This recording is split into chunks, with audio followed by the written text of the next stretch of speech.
श्री गणेशाय नमः, श्री सरस्वती नमः, श्री कृष्णाय नमः।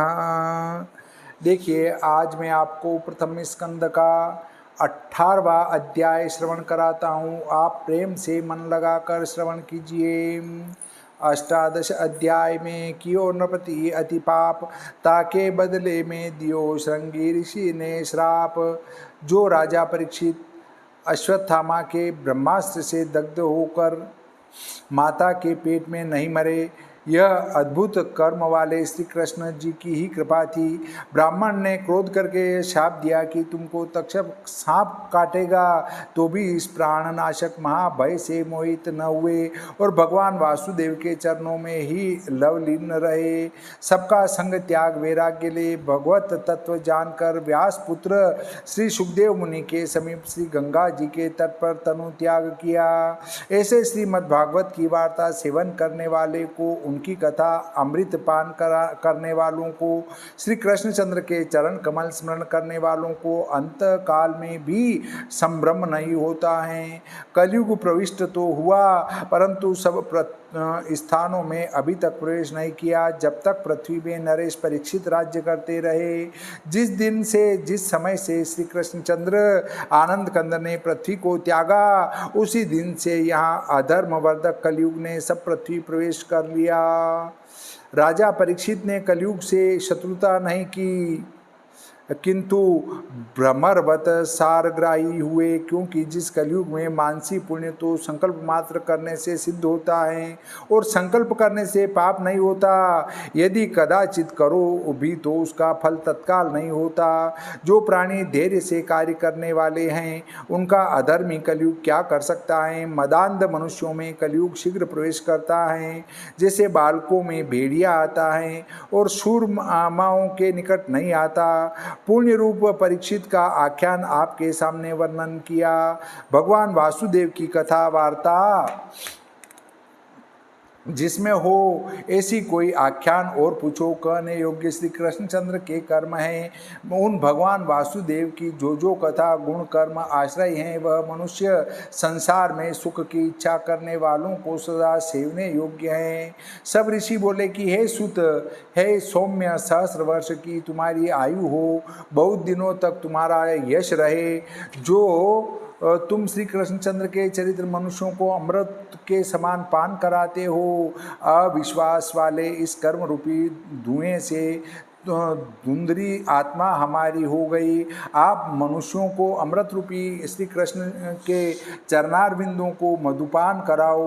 भगवत भक्तों के संग करने वालों को एक लव मात्र के सत्संग की समता स्वर्ग नहीं कर सकता, न मुक्ति का आशीर्वाद उन्हें दे सकते हैं। फिर मनुष्यों का तुच्छ मनोरथ जो राज्याधिक हैं, उनकी तो गणना ही क्या है। महात्माओं के एकांत ध्यान और उनकी कथा में कौन रसवेता तृप्त हो सकता है? कोई नहीं। निर्गुणी ईश्वर के गुणों का अंत योगेश्वर शिव ब्रह्मादिक नहीं जान सकते। फिर ऐसा कौन पुरुष है जो उस कथा के रस को पहचान कर तृप्त हो? हे विद्वज्जन, हरि के उदर विशुद्ध चरित्र सुनने वाले लोगों से भगवत प्रधान आप विस्तार पूर्वक वर्णन करो।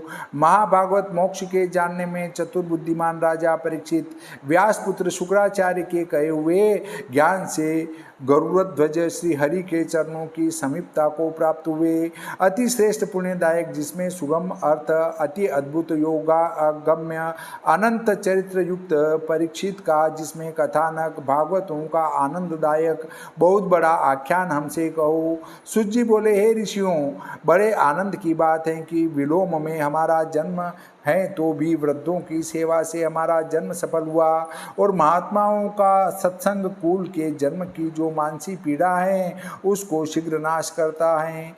महात्माओं का एकांत में चिंतन योग्य श्री नारायण का नाम लेना सब पापों से छुड़ाता है। अनंत शक्ति भगवान अनंत महागुणवान होने से अनंत कहलाते हैं। बस इतना कहना ही पूर्ण है कि गुणों में जिनके समान कोई नहीं, लक्ष्मी की जिनको इच्छा नहीं, ऐसे परमात्मा के चरणों की रेणुओं का लक्ष्मी दिन रात सेवन करती हैं और ब्रह्मादिक की प्रार्थना को भी त्याग देती हैं। जिनके चरण नख का प्रक्षालन गंगा जी, ब्रह्मा जी से धोया हुआ जल सबको पवित्र करता है। ऐसे सर्व सामर्थ्यवान भगवान वासुदेव से अधिक और भगवत पदार्थ लोक में कौन है, अर्थात कोई नहीं। जहाँ अनुरागी धीर देहादिकों में सबका संग त्याग कर परमहंसों का आश्रम जो सबके पीछे का है उसको जाते हैं, जिसमें कोई हिंसा नहीं है, उप शांति आदि अपना धर्म उसमें है। हे सूर्य समान, हे त्रयी मूर्ति, आपने जो हमसे पूछा है वह जितना मुझको ज्ञान है उतना हम आपसे कहेंगे। जैसे पक्षी लोग अपनी शक्ति के अनुसार आकाश में उड़ते हैं, उसी भांति विष्णु नारायण की लीला को अपनी बुद्धि के अनुसार विद्वान लोग कहते हैं। एक दिन राजा परीक्षित धनुष बाण लेकर वन में आखेट खेलने को गए। मृगों के पीछे दौड़ने से भूख प्यास के कारण अत्यंत व्याकुल हो जलाशय ढूंढते ढूंढते एक आश्रम में प्रवेश किया। वहाँ एक ऋषिश्वर शांत स्वरूप नेत्र मुंदे बैठे देखा। प्राण मन बुद्धि इंद्रिया सब जीते, सबसे उपराम हुए, तीनों अवस्था से भिन्न तुरीय अवस्था को प्राप्त हुए, क्रिया रहित ब्रह्मभूत ब्रह्म रूप हो रहे थे। जटा सब शरीर पर बिखर रही हैं। रुरु नामक मृग के चर्म के ऊपर बैठे हैं, जिनको देह का कुछ अनुसंधान नहीं।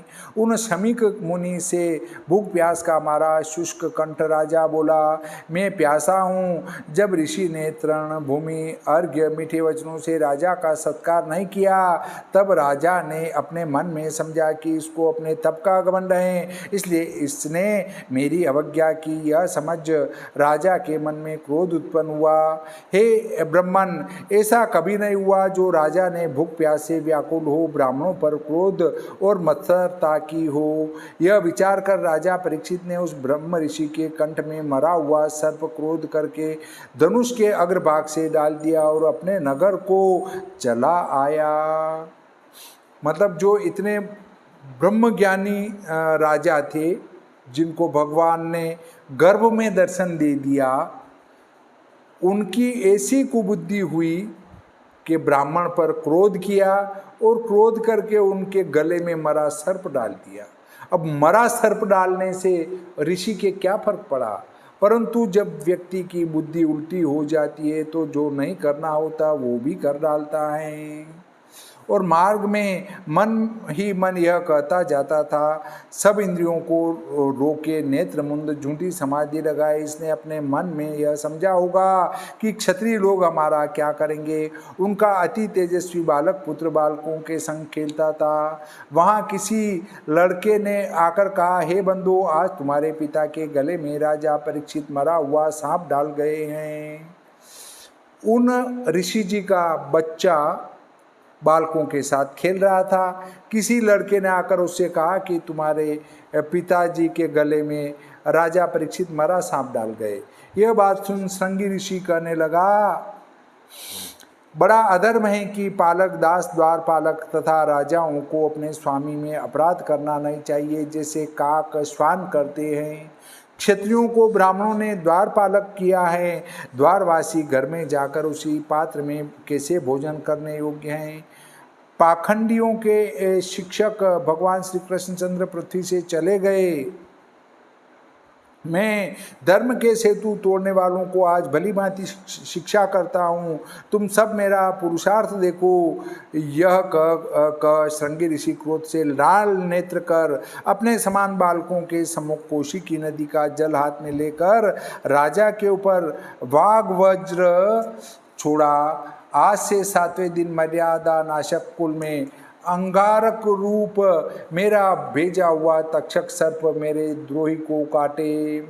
पीछे आश्रम पर आकर अपने पिता के गले में सर्प पड़ा देख बहुत दुखी हुआ और धाड़े मार मार कर रोने लगा।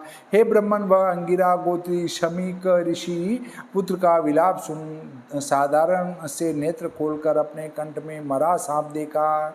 उसको निकाल पुत्र से बोले, हे पुत्र, क्यों रोता है? किसने तेरा अनादर किया? यह बात पिता के मुख से सुन उसने सब वृतांत कह सुनाया। यह बात सुन शमीक ऋषि घबरा कर बोले, अरे बेटा, तूने यह क्या किया? जो राजा परीक्षित श्राप के योग्य नहीं थे उनको तूने बिना समझे श्राप दे दिया। अरे पुत्र, यह अच्छा नहीं हुआ। बड़े खेद की बात है कि थोड़े अपराध करने पर द्रोह से ऐसा कठिन दंड दिया।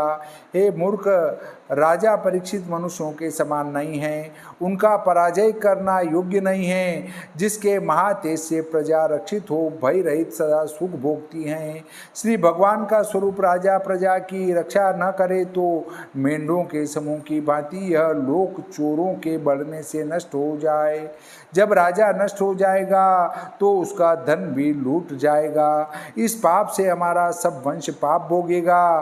परस्पर मरेंगे, मारेंगे, शाप देंगे। बहुत चोर लुटेरे बढ़कर पशु स्त्री इत्यादि अनेक पदार्थ हरेंगे। तब मनुष्यों के सदाचार धर्म वेदोक्त वर्णाश्रम आचार सब लीन हो जाएंगे। धर्म काम की अभिलाषा करने वाले वानर श्वान पशुओं की नाई सब वर्ण संकर हो जाएंगे। हे पुत्र, धर्म की रक्षा करने वाला नरपति साक्षात महायशस्वी राजर्षि अश्वमेधकारी राजा परीक्षित है। क्षुधा तृषा परिश्रम सहित अपने स्थान पर आया और हमारे यहाँ आकर उल्टा शापित हुआ। क्या वह शाप के योग्य था? यह बात शमीक ऋषि ने पुत्र श्रृंगी ऋषि से कही। फिर परमात्मा का ध्यान करके यह प्रार्थना की कि हे नाथ, मेरे पाप रहित अज्ञानी बालक सेवक से बड़ा अपराध हुआ। इस अज्ञानी बालक का दोष क्षमा करो। तिरस्कृत, वंचित, शापित, अपमानित, ताड़ित भगवान के भक्त अपने अपराध करने वाले को शाप नहीं देते।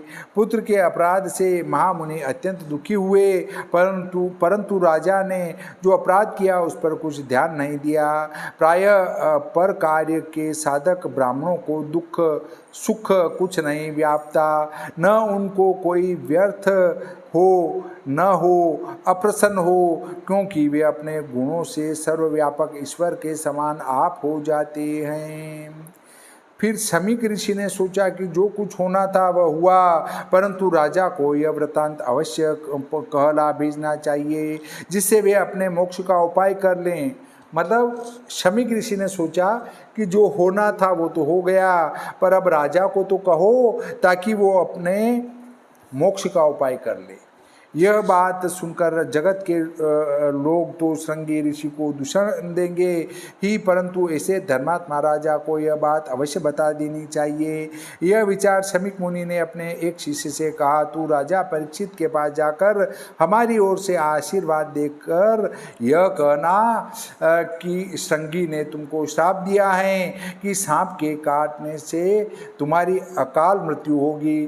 तुम सावधान होकर अपने मोक्ष का यत्न करो। इतनी कथा कह सूत जी बोले, हे ब्रह्मन, देखो जो राजा परीक्षित अश्वत्थामा के अस्त्र से बचा, जिसने धर्म की रक्षा कर कलिकाल को अपने वश में किया, वही राजा परीक्षित एक ब्राह्मण के बालक के शाप से सर्प के मुख में गया और किसी से उसकी रक्षा न हुई। ऐसा तेज ब्राह्मणों का है। सर्व अंग भंग होत गुरु की जो निंदा करे, नरक गामी वास होत नार की चुराए से। अंधे और लूले होत जीवन के हिंसक जे, ज्ञान बुद्धि नष्ट होत निच धान्य खाए से। पुष्टि और मुख होत मुनिन को सतावे जो, नरक माहे वास होत पर निंदा गाए से। विप्रन के पूजन से यश होत शालग्राम, वंश को विनाश होत विप्र के सताए से। अगर आप किसी ब्राह्मण को सता रहे हैं तो आपके वंश का नाश हो जाएगा। देखिए, अश्वत्थामा ने ब्रह्मास्त्र चलाया, उससे नारायण ने राजा परीक्षित की रक्षा की, परंतु एक ब्राह्मण के बालक के श्राप से कोई उनकी रक्षा नहीं कर पाया। इसलिए कभी भी ब्राह्मण को नहीं सताना चाहिए। अगर ब्राह्मण आपको श्राप दे देगा तो आपको कोई भी बचा नहीं पाएगा। इति श्री भागवते महापुराणे प्रथम स्कंदे भाषाटिकायां विप्रश्राप वर्णनम नामाष्टादशो अध्याय।